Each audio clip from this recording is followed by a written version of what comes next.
The chill of November bit deep, a raw Scottish wind that seemed to claw at the very bones. I, Sergeant Donald George Barney, Romeo 117689, found my end not in the skies above Europe, but crashing down on the familiar yet strangely alien soil of Ayrshire. Collingwood, Ontario, my birthplace, a world away.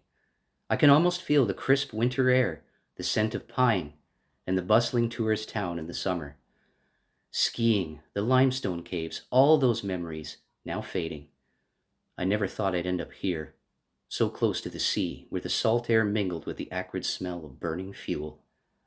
My father, another Donald George Barney, a sergeant in the 60th Battalion Canadian Infantry, met his end in France back in 1916. Died of wounds, they said, at the 42nd Casualty Clearing Station.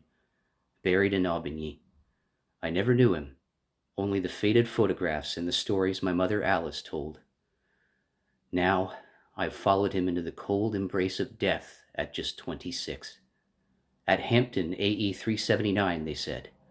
Something went wrong. A dive into the ground at Miltonburn near Turnberry Hospital. A training flight meant to own our skills turned into a final, violent descent. We were a crew that night. Pilot Smart from New Zealand, young and eager. Observer Greaves, and George Shaw, another wireless operator air gunner like me. All gone. All buried together in Dunere Cemetery. My mother, Alice Kerr Barney, had already lost her husband, and now her only son. Last of the Barnies, she chose for my inscription.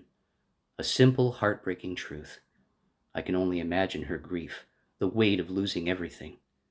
I remember Alice, my wife, too. We were married in Leith. I can see her face, a mix of sadness and strength. I hope she remembers the happy times, the brief moments of peace before the war claimed me. The details of Ernest Greaves's death, that's what they were looking for, along with the rest of us. We were all pieces in a larger puzzle, a tragic accident, a moment of chaos in the vast theater of war.